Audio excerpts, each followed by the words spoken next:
Greetings. This is Graham Warren working with you on the base case of the hip hop case, and specifically using an AnyLogic model for it. So the AnyLogic model is provided. Let's do a quick tour, of the model, and then we'll run it to see the kind of results we're going to get. So, thinking back to the introduction, we've got these two hospital tracks, two OR tracks. They each have two ORs, and this is the first one here. So let me see if I can explain how this works, and then the second is going to be just a sort of a mirror image of this. You've got patients arriving here, and they're scheduled every 90 minutes. That's something you can change. There's a parameter that you're going to be able to set on that. The parameters, incidentally, are all shown here, and I will discuss, how to change those as we go. But that is, they're currently in the base case scheduled every 90 minutes to come in. So the first one would be at, 7:30, and then the next one at 9 o'clock, and so forth, because of the 90-minute interval between. There's some variation as well. We then start the timer, because we want to measure the flow time. Then they get registered. And registrars come from a registrar pool that serve both tracks. And there's a certain number of registrars available here. The staffing is decided by, whatever you pick. In the base case, I think there are two. And then from there, and the time for that registration is shown here, the mean and the standard deviation. So those are controllable parameters.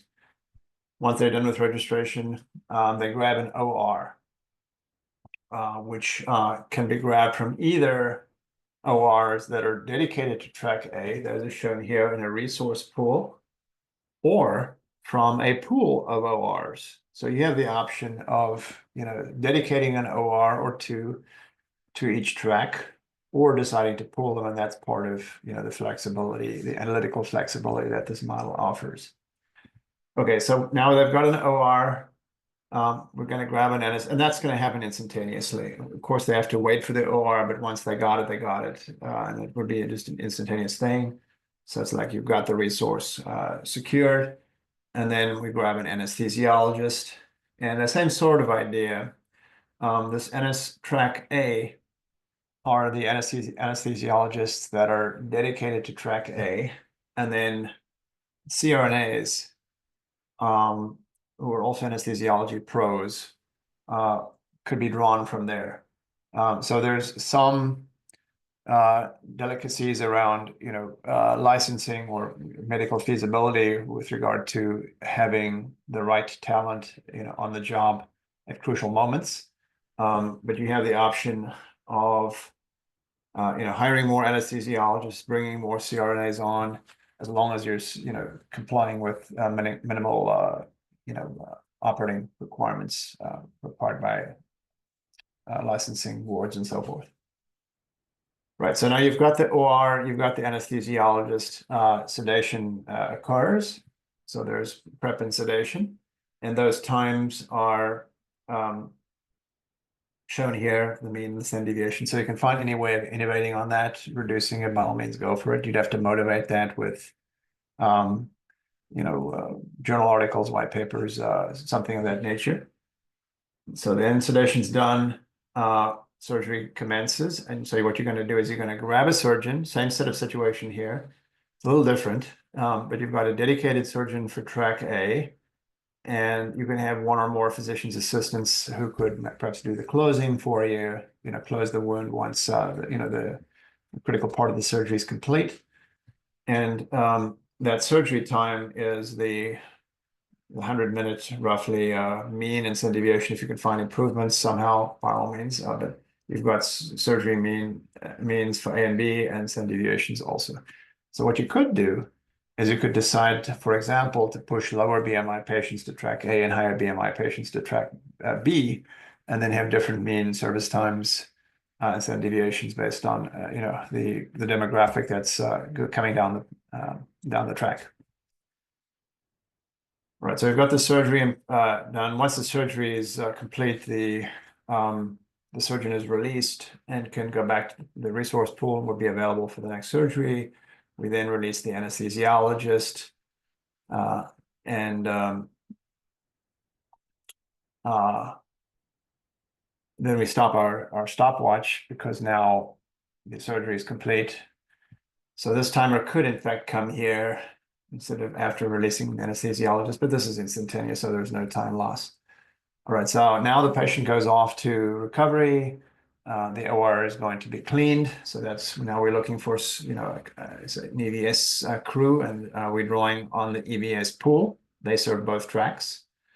It's cleaned, and then we release the OR and we release the EVS staff. So now the OR is available. EVS staff similarly for their next assigned duty, and then that is the end of that patient, so to speak. Although the patient has gone off to recovery, we sort of treat in the simulation as if that patient makes it all the way through to this sync node, and then that's the end of that patient, essentially the end of that surgery, including all attendant considerations. So track B, same kind of idea.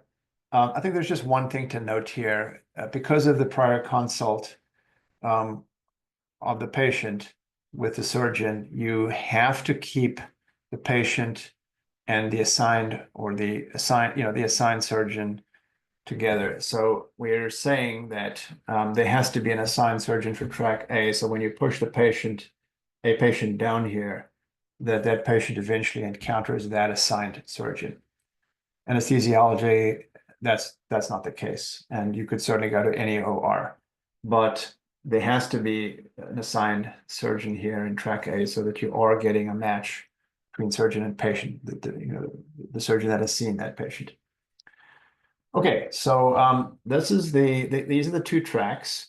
We've got all these different parameters. So what can we control?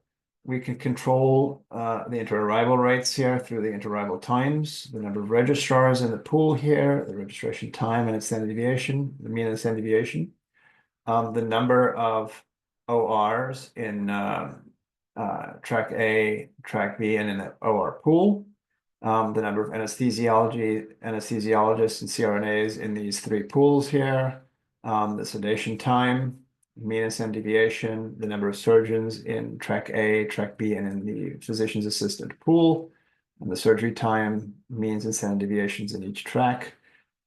Then also the number of folks in the EVS pool, and then the mean cleaning time and standard deviation of cleaning time for the ORs. So these are the controllable parameters. What we have down the bottom here in purple are essentially data sets that are going to show us what the utilization of these different pools look like as we go through the simulation. We also have an animation, which is going to show you patients sort of walking through the process. So here is registration, sedation, surgery, and cleaning.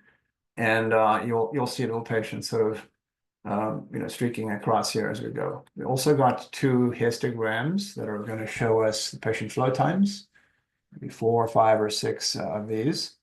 And then we also are going to see, the surgery counts here and the average flow times for these two tracks. So that, in a nutshell, is what you see in front of you.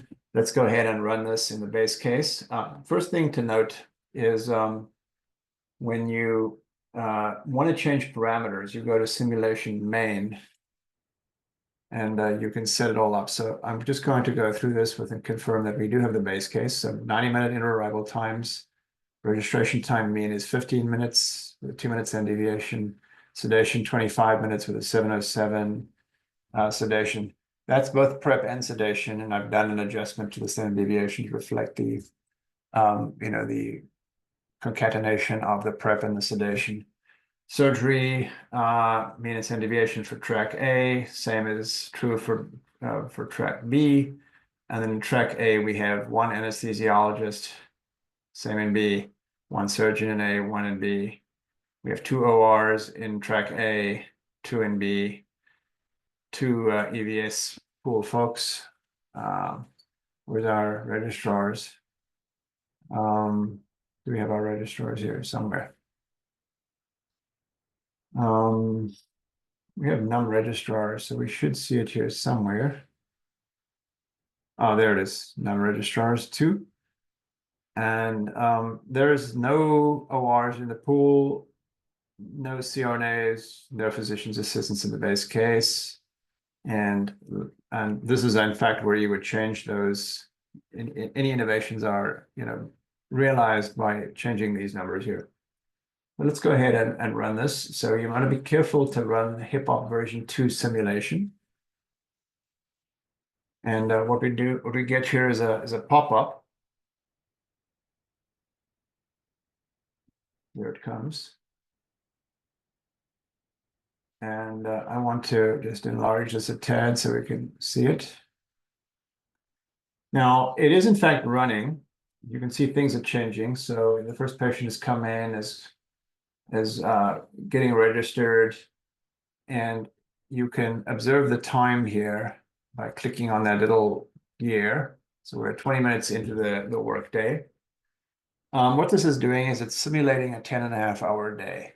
Now, is it enough to observe one of these workflows, one of these surgery processes for a 10.5-hour day? Of course not, right? We're going to do between 4 and 7 surgeries.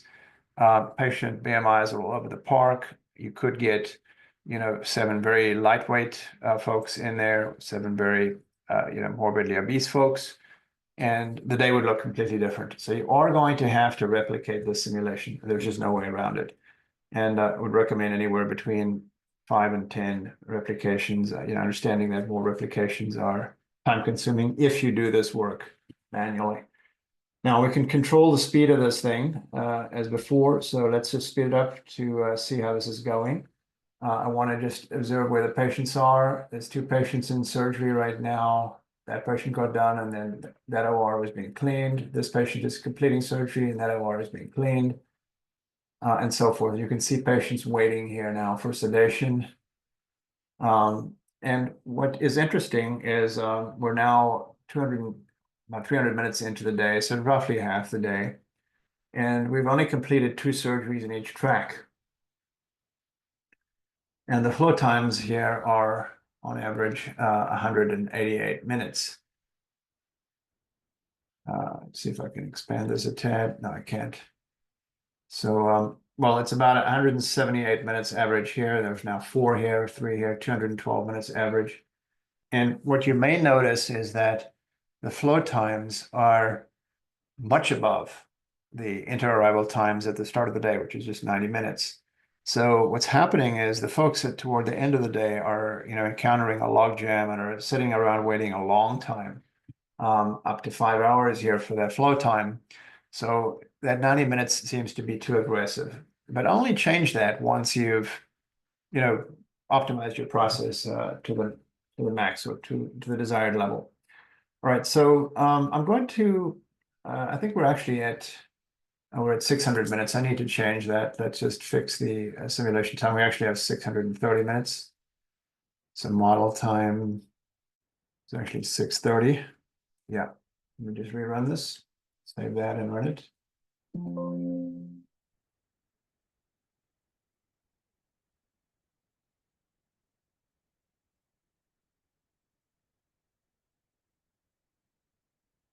And I'm just going to, go through this one rapidly now. I'll run it at high speed at 100 times, and you can see the day ticking by rather rapidly. 2, 3, 4 surgeries in each. So that sort of is what we originally anticipated, far short of the 7 or 8, well, 7, or even the 8 that they're getting in private practice. The convenient thing about this output is you're able to verify, all of the parameters, the values of the parameters, so there's no doubt about what was being used. You've also got a nice summary of how many surgeries were completed here and what the flow times, those match these numbers here. In the histogram, you're also getting a sense of what the distribution looks like. What's happening here, of course, is that folks later in the day are encountering that log jam and are waiting longer than the folks at the beginning of the day. So there's a fairness issue here. You also get a nice sense of where your pain points are. The ORs are about 90% utilized, the anesthesiologists about 97%. Surgeons about 77, 78, 79%. So the most critical thing right now looks to be the anesthesiologists, followed by the ORs. And this is the base case.